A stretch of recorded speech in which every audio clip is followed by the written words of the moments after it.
अस्सलाम वालेकुम viewers, welcome back to my channel. आज मैं आपको एरिनेक टैबलेट 200 मिलीग्राम पर 30 mg के बारे में रिव्यू दूंगी।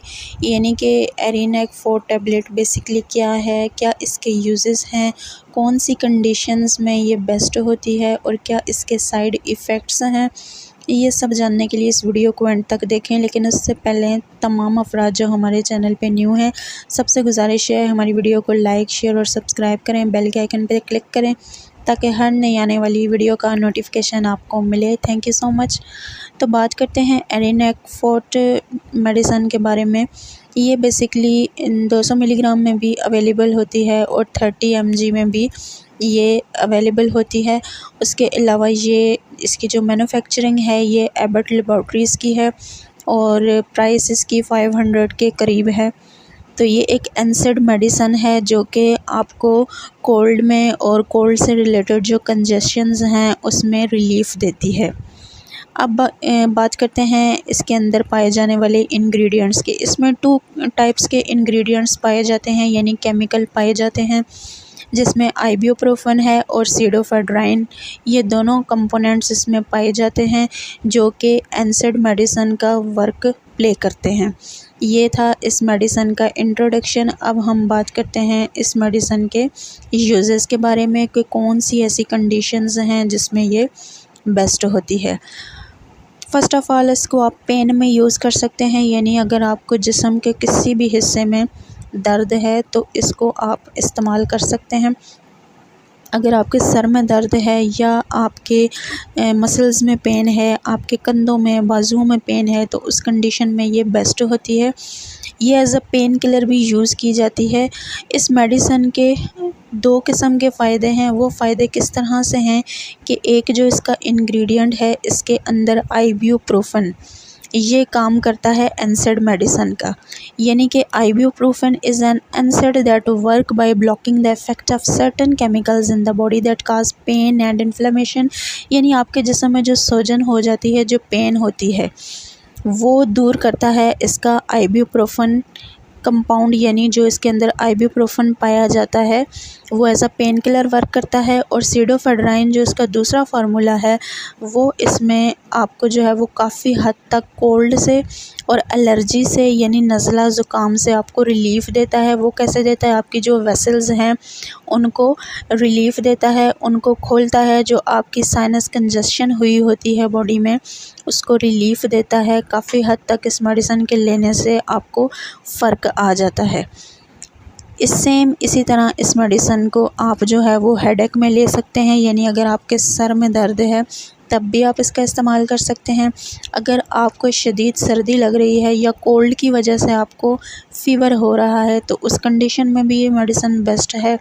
उसके अलावा अगर आपको एलर्जिक कंडीशन है, यानी आपको छींकें आ रही हैं बार बार और आपकी आंखों में से भी पानी बह रहा है, नाक में से भी बह रहा है, रनी नोज़ की कंडीशन है, तो उस कंडीशन में भी आप इस मेडिसन का यूज़ कर सकते हैं।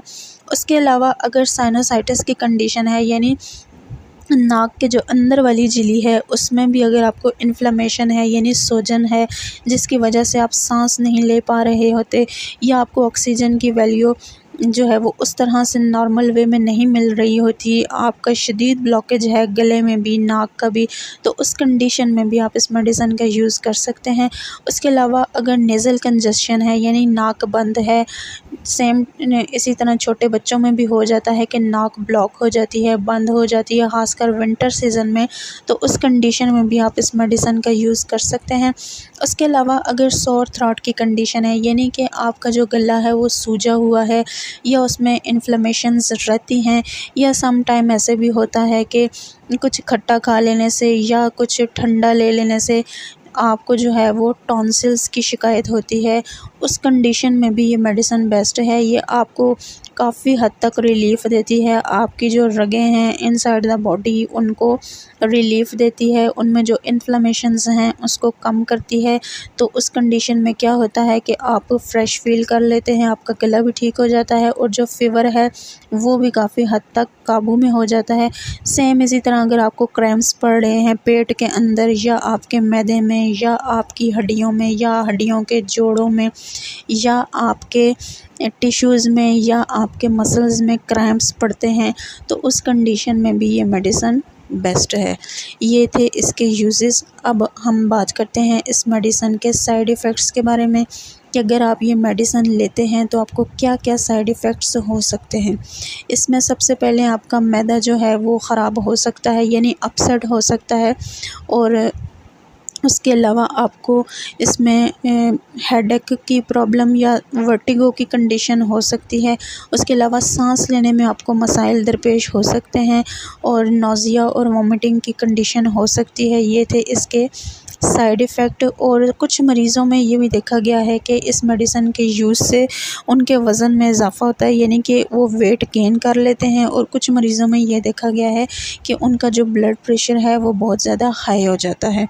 ये सब देखा गया है इस मेडिसिन के साइड इफ़ेक्ट्स में।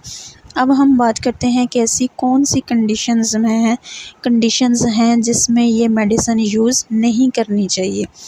अगर तो आप प्रेग्नेंट हैं, यानी प्रेगनेंसी आपकी चल रही है, तो उस सूरत में ये मेडिसिन खाने से पहले आपने लाज़मन अपने फ़िज़िशियन से कंसल्ट करना है। सेम इसी तरह अगर आप ब्रेस्ट फीडिंग वाली मदर हैं या आप बच्चे को ब्रेस्ट फीड करवाती हैं, तो उस कंडीशन में भी ये मेडिसिन लेने से पहले आपने लाज़मन अपने डॉक्टर से या फ़िज़िशियन से मशवरा लेना है। अगर आप एलर्जिक हैं, यानी हाइपर सेंसिटिविटी की कंडीशन हो सकती है आपको किसी भी केमिकल के यूज़ से, तो उस कंडीशन में भी ये मेडिसिन यूज़ करने से पहले आपने लाज़मन अपने फ़िज़िशियन से मशवरा करना है। अगर तो आप ड्राइविंग करते हैं या आप जो है वो कोई ऐसा काम करते हैं कि जो आपने करना है, तो उस कंडीशन में ये मेडिसिन लेने से पहले आपने वो कर लेना है, क्योंकि इसमें काफ़ी हद तक ग़नूदगी पाई जाती है, डिज़ीनेस की कंडीशन हो सकती है। ये था इस मेडिसिन का रिव्यू। वीडियो पसंद आई हो तो चैनल को सब्सक्राइब करें। Thank you so much.